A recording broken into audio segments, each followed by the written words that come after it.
Bom dia, gente. Então, estamos com mais uma live aqui falando sobre o nosso livro Conversando com Deus, né? Acho que já estava há tempo fazendo, deu uma parada na viagem. Nós estamos no capítulo 14. Vamos lá. Como são os seres dos outros planetas fisicamente? Vá com calma.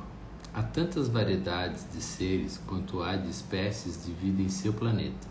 Na verdade, mais. Há seres muito parecidos conosco? É claro que sim. Alguns são como vocês, com pequenas diferenças. Como eles vivem, o que comem, como se vestem, de que modo se comunicam. Eu quero aprender tudo sobre os extraterrestres. Fale-me sobre eles. Eu entendo sua curiosidade, mas esses livros não lhe foram enviados para satisfazê-lo. O objetivo de nossa conversa é transmitir uma mensagem para seu mundo. Eu só quero fazer algumas perguntas. Não é apenas por curiosidade. Pode ter algo a aprender aqui, ou mais exatamente a relembrar. Isso é realmente mais exato, porque vocês não têm nada a aprender, mas apenas de relembrar quem realmente são. O Senhor deixou isso maravilhosamente claro no livro 1. Esses seres dos outros planetas se lembram de quem são.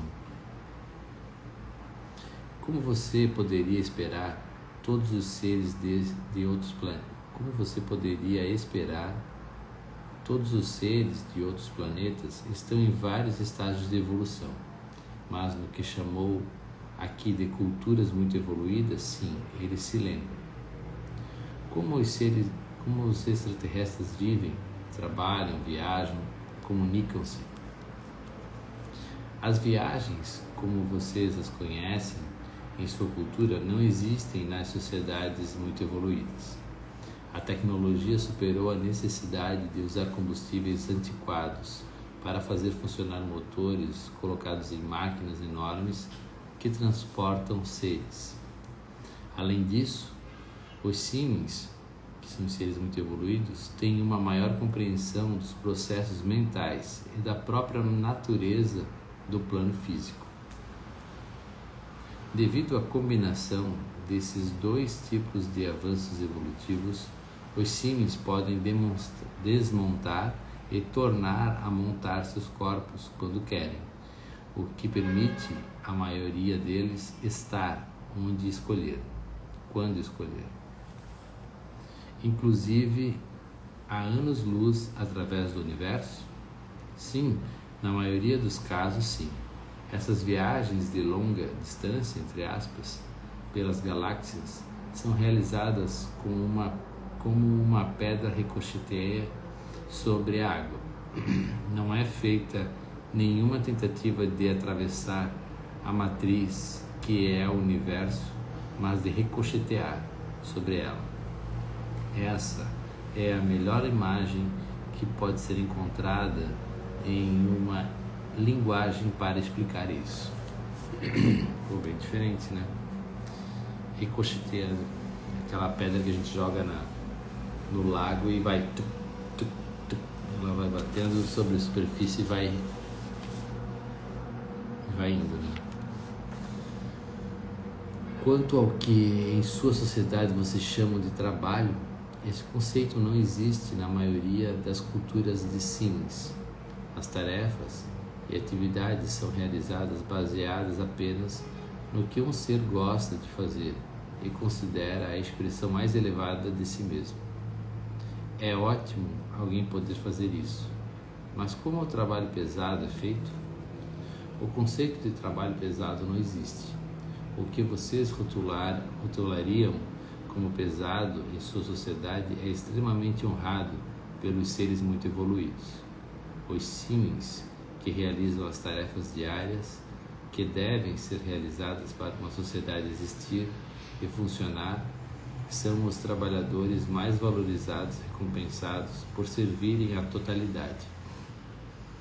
Eu coloquei a palavra trabalhadores entre aspas porque para um Sims isso não é trabalho, mas a forma mais elevada de satisfação pessoal.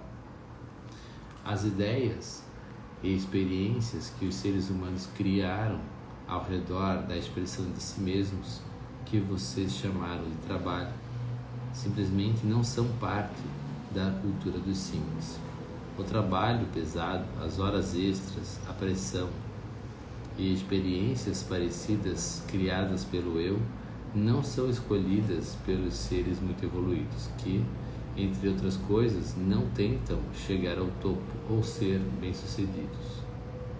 O próprio conceito de sucesso, como vocês o definiram, é desconhecido pelos Sims, precisamente porque seu oposto, o fracasso, não existe.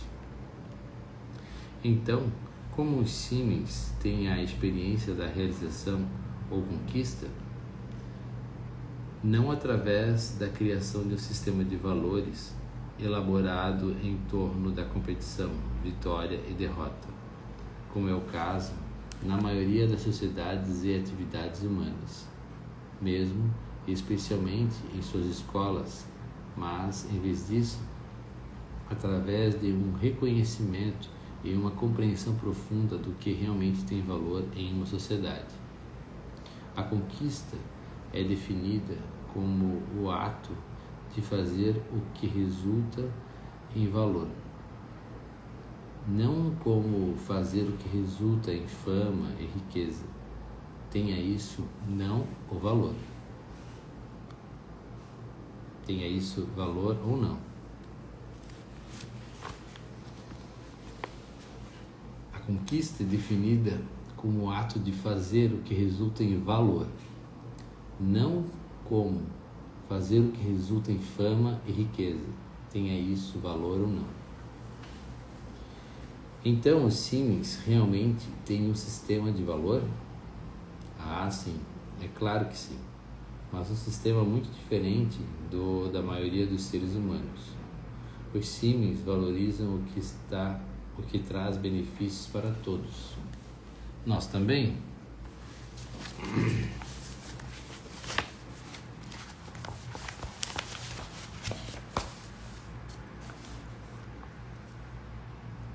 Sim, mas vocês definem benefício de outro modo.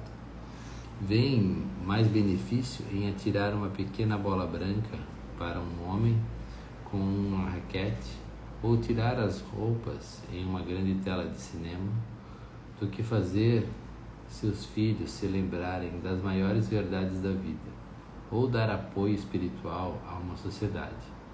E então honram mais e remuneram melhor jogadores e astros de cinema do que mestres e pastores. Nisso andam para trás, dado onde dizem que querem ir com uma sociedade. Vocês ainda não desenvolveram uma grande capacidade de observação. Os Sims sempre veem o que é e fazem o que funciona. Com muita frequência, os seres humanos não agem dessa forma. Os Sims não honram aqueles que ensinam ou prestam auxílio porque isso é moralmente certo, mas porque é o que funciona, dado onde escolhem que a sua sociedade vá. Bom dia, Emerson, bom dia. Ainda assim, onde há uma estrutura de valor, deve haver aqueles que têm e aqueles que não têm.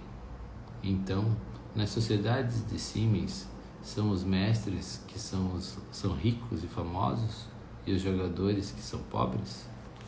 Não há aqueles que não têm nessas sociedades. Ninguém vive na miséria em que vocês permitiram que muitos seres humanos caíssem.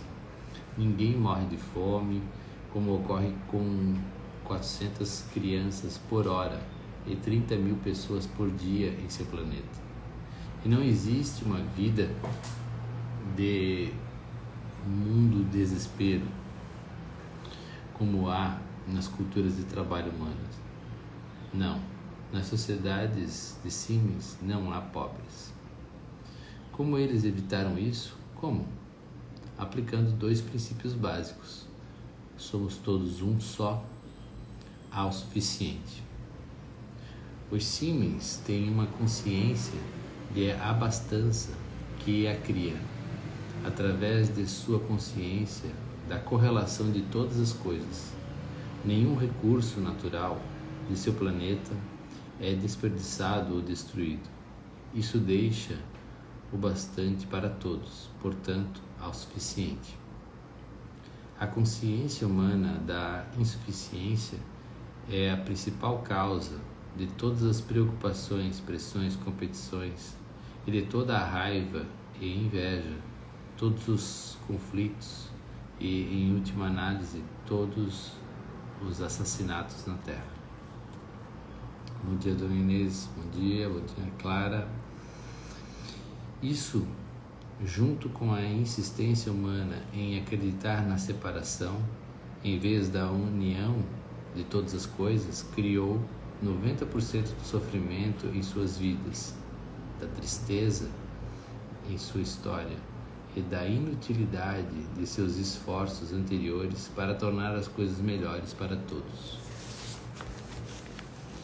Se vocês mudassem esses 2 elementos de sua consciência, tudo mudaria.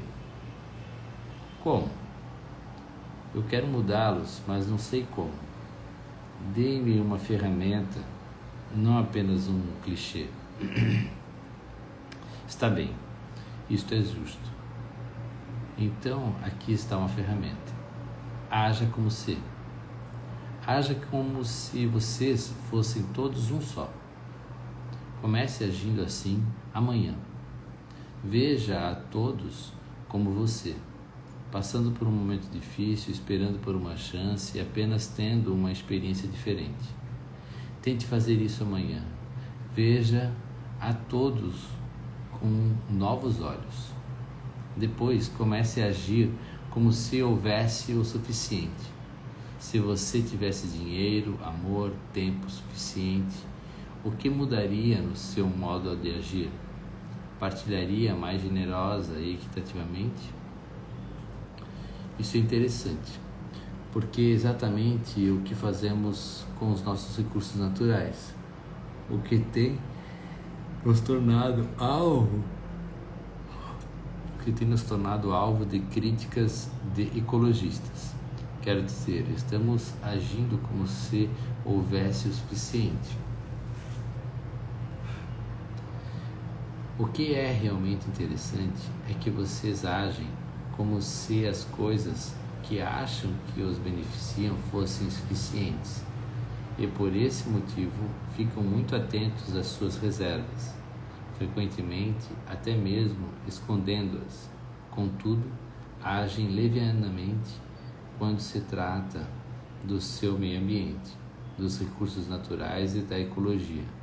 Então, deve-se presumir que vocês não acham que o meio ambiente, os recursos naturais e a ecologia os beneficiam.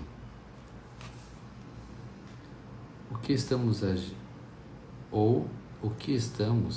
agindo como se houvesse o suficiente?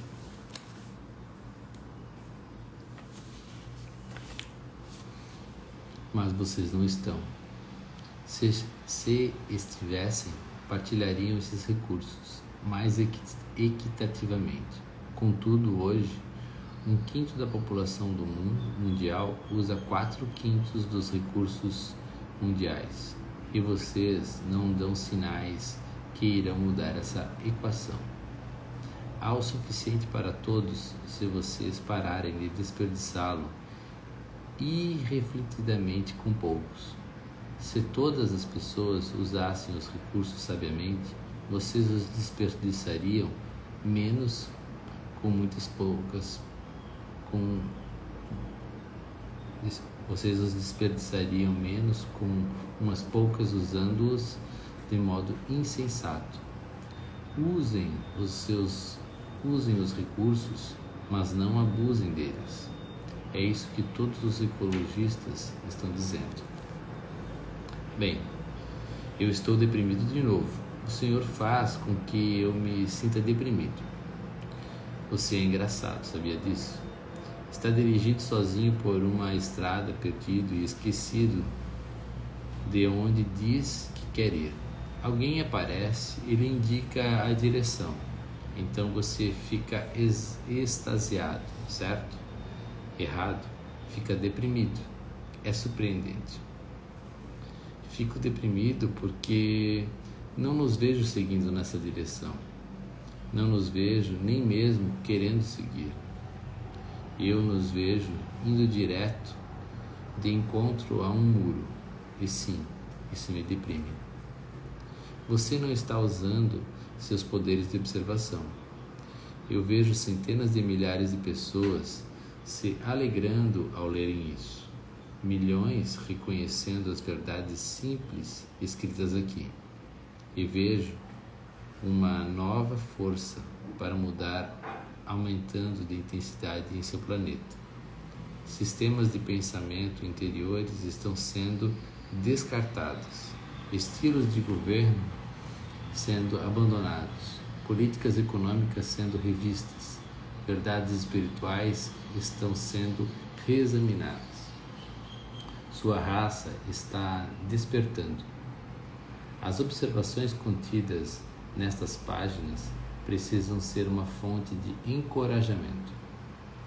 Reconhecê-las como verdadeiras pode ser muito encorajador, se você deixar que este seja o combustível que move a máquina da mudança. Você é um agente de mudança. Pode fazer a diferença no modo como os seres humanos criam e experimentam suas vidas. Como?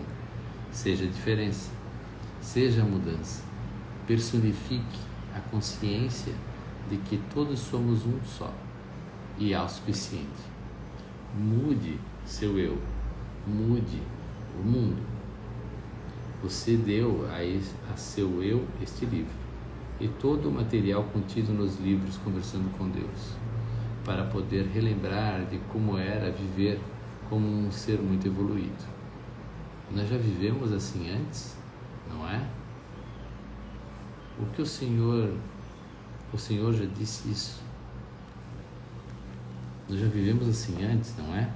O Senhor já disse isso. Sim. No que vocês chamariam de antiguidade e civilizações antigas, a maior parte do que eu descrevi aqui já foi experimentada por sua raça. Agora, uma parte de mim quer ficar ainda mais deprimida. O Senhor quer dizer que chegamos lá e depois perdemos tudo? Qual é o objetivo de ficarmos andando em círculos, como estamos fazendo? A evolução. A evolução não é uma linha reta. Agora vocês têm uma chance de recriar as melhores experiências de suas civilizações antigas e de evitar as piores. Não tem de deixar seus egos e sua tecnologia avançada destruir sua sociedade de novo. Podem fazer as coisas de modo diferente. Você pode fazer uma diferença. Se você se permitisse agir assim, poderia achar isso muito estimulante. Está bem, eu entendi. E quando eu me permito pensar nisso dessa forma, fico muito estimulado e farei uma diferença. Diga-me mais. Quero me lembrar o máximo que puder de como vivíamos nessas civilizações antigas mais avançadas e de como vivem hoje todos os seres muito evoluídos. Como eles vivem? Vivem em grupos, ou o que seu mundo chamaria de comunidades, porque a maioria abandonou uma versão do que vocês chamariam de cidades ou nações. Por quê? Porque as cidades se tornaram grandes demais e não serviam mais ao objetivo de viverem em grupo. mas iam contra ele. Produziam indivíduos amontoados em vez de uma comunidade agrupada. Ocorre o mesmo neste planeta. Há um sentido maior de comunidade em nossas cidades pequenas e vilas, até mesmo em nossas áreas rurais abertas, do que na maioria das nossas cidades grandes. Sim, no que diz respeito a este assunto, só há uma diferença entre seu mundo e os outros planetas que estamos agora discutindo. O que estamos agora discutindo? Qual é? Os habitantes dos outros planetas aprenderam isso, observaram melhor o que funciona. Por outro lado, nós criamos cidades cada vez maiores, apesar do fato de observarmos que elas pioram a nossa qualidade de vida. Sim, nós até mesmo nos orgulhamos de nossa posição. Uma área metropolitana sobe do 12º lugar para o 10º lugar em nossa lista das cidades maiores, e todos acham que isso é motivo de comemoração. As câmaras de comércio até fazem alarde desse fato. É típico da sociedade primitiva ver o retrocesso como progresso. O Senhor já disse essas palavras. Está me deprimindo de novo. Um número cada vez maior de vocês não está mais fazendo isso.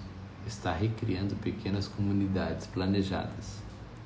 Então o Senhor acha que deveríamos abandonar nossas megacidades e voltar para nossas cidades pequenas e vilas? Eu não tenho uma preferência a esse respeito, só estou fazendo uma observação. Como sempre, então, qual é a sua observação no que diz respeito ao motivo pelo qual continuamos a migrar para cidades cada vez maiores, apesar de vermos que isso não é bom para nós? Muitos de vocês não veem o que é bom para si mesmos. Acham que amontoar-se em cidades grandes resolver os problemas quando apenas os criam. É verdade que nas cidades grandes há serviços, empregos e divertimento que não são e não podem ser encontrados em cidades pequenas e vilas. Mas seu erro é dar valor a essas coisas, quando na verdade são prejudiciais. Então o Senhor tem uma opinião a esse respeito? O Senhor se traiu, disse que cometemos um erro. Se vocês estivessem indo para São José, lá vamos nós novamente. Bem, já que você insiste em chamar observações de julgamentos e afirmações de fatos de preferências, eu sei que está buscando mais exatidão em suas comunicações e percepções. Vou sempre chamar a sua atenção para isso. Se você estiver indo para São José, embora o tempo todo dizendo que quer ir para Seattle, é errado aquele a quem você perguntou a direção a seguir dizer que cometeu um erro? Quem lhe deu a informação está mostrando uma preferência? Acho que não. Acho que não. Está bem, não está. Então o que está fazendo? Só está dizendo o que é assim, dado onde digo que quero ir. Excelente, você entendeu. Mas o Senhor já disse isso antes. Muitas vezes. Por que eu continuo com a ideia de que o Senhor tem preferências e faz julgamentos? Porque esse é o Deus criado por sua mitologia, e você me incluirá nessa categoria sempre que puder. Além disso, se eu realmente tivesse preferência, isso tornaria tudo mais fácil para você. Não teria de descobrir as coisas e tirar suas próprias conclusões. Só teria de fazer o que eu digo. É claro que você não teria como saber o que é que eu digo, já que acha que eu não digo nada há milhares de anos. Por isso, não tem outra escolha além de acreditar naqueles que afirmam estar dizendo o que eu costumava dizer quando de fato me comunicava com vocês. Até mesmo isso é um problema, porque há tantos mestres e ensinamentos diferentes quanto há cabelos em sua cabeça. Então, você volta ao ponto de partida, tendo de tirar suas próprias conclusões. Há um modo de sair desse labirinto e do ciclo de sofrimento que ele criou para a raça humana? Algum dia faremos as coisas direito? Há uma saída e vocês farão as coisas direito. Só tem de desenvolver sua capacidade de observação. Seria melhor ver o que lhe serve. Isso é chamado de evolução. De fato, não podem não fazer as coisas direito. Não podem falhar. Isso é meramente uma questão de quando, não de ser. Mas não estamos ficando sem tempo neste planeta? Se esse for o seu parâmetro, se quiserem fazer as coisas direito neste planeta, isto é, enquanto este planeta em particular ainda o sustentar, dentro desse contexto, então é melhor se apressarem. Como podemos nos apressar? Ajude-nos. Eu estou ajudando.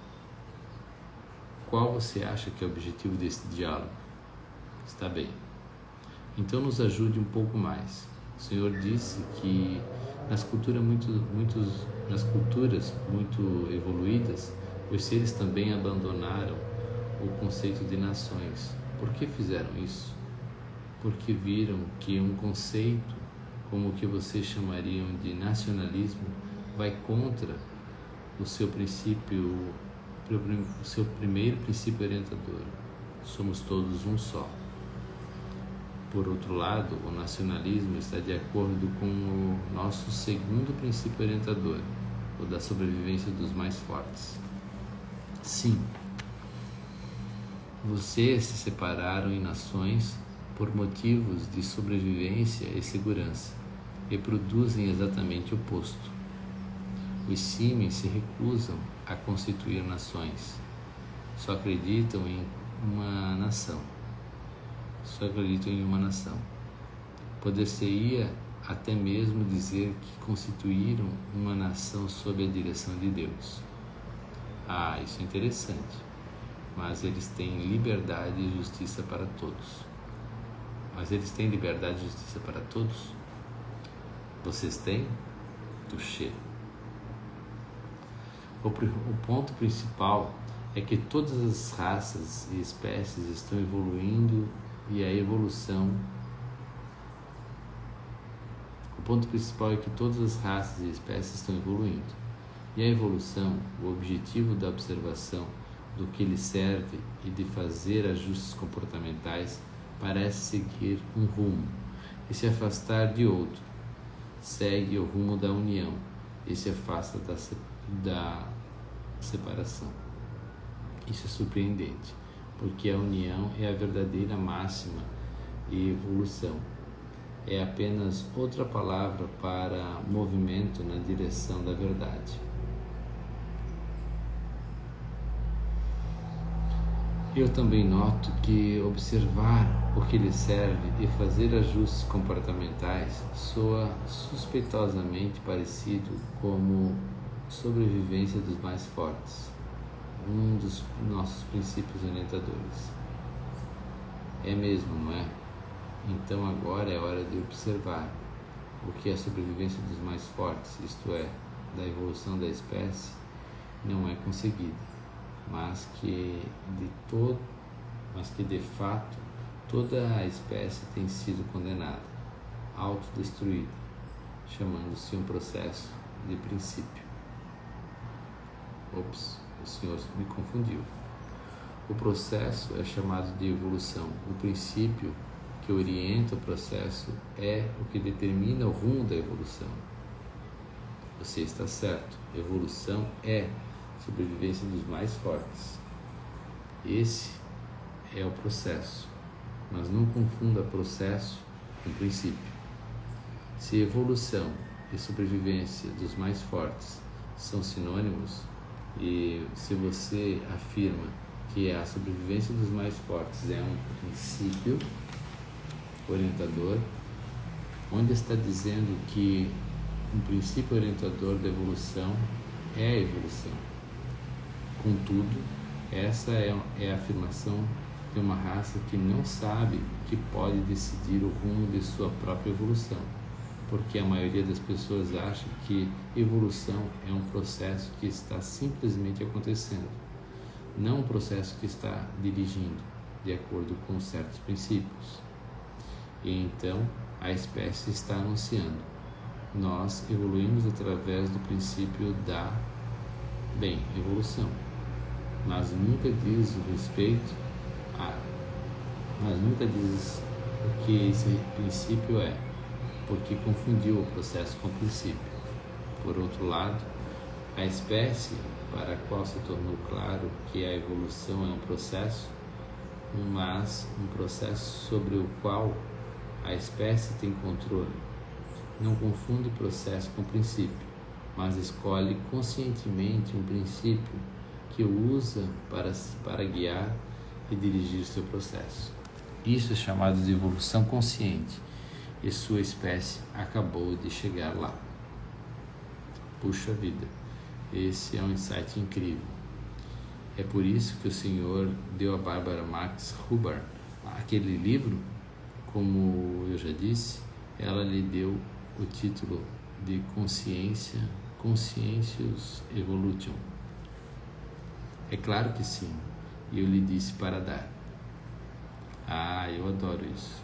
Então gostaria de retornar à nossa conversa sobre os extraterrestres, como esses seres muito evoluídos se organizam, senão em nações, como se governam.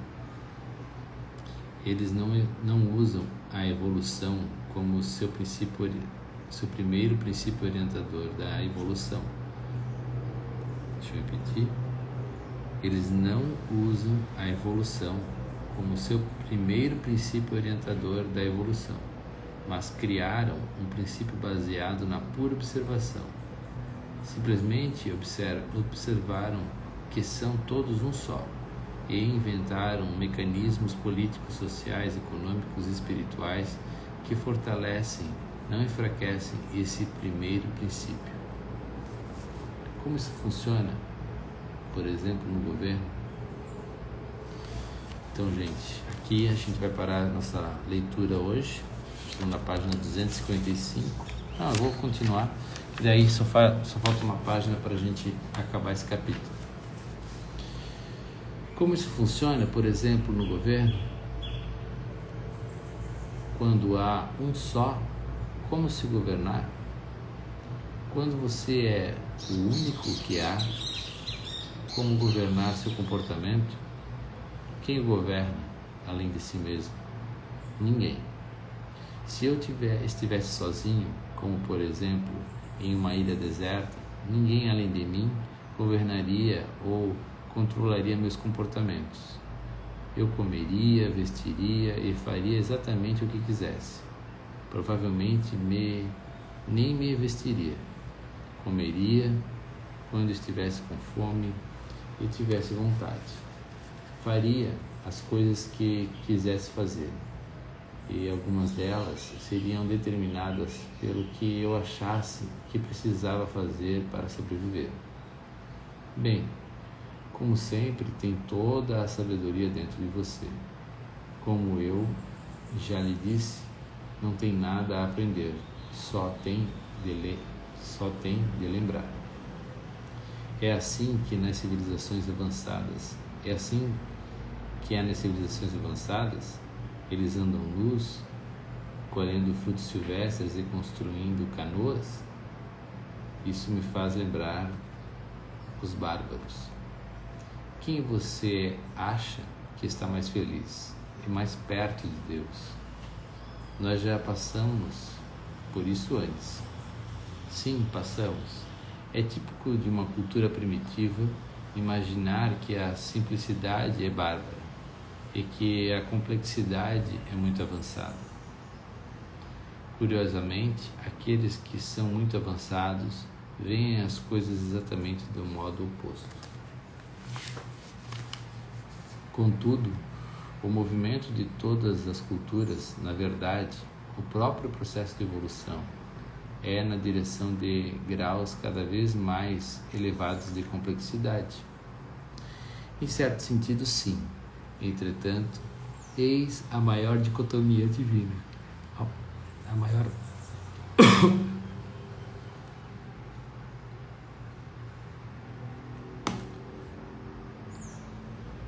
Em certo sentido, sim. Entretanto, eis a maior dicotomia divina. A maior complexidade é a maior simplicidade. Quanto mais o sistema é complexo, mais simples é seu desenho. De fato, é muito belo em sua simplicidade. O mestre compreende isso.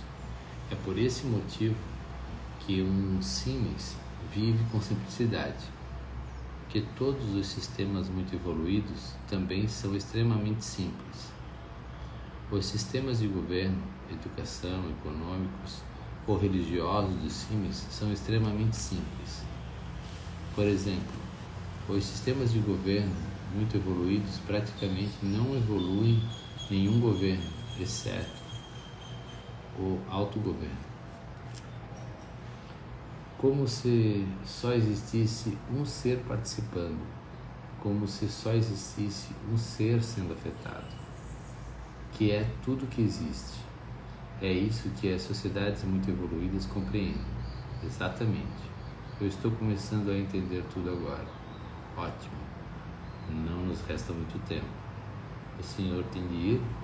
Esse livro está ficando muito grande.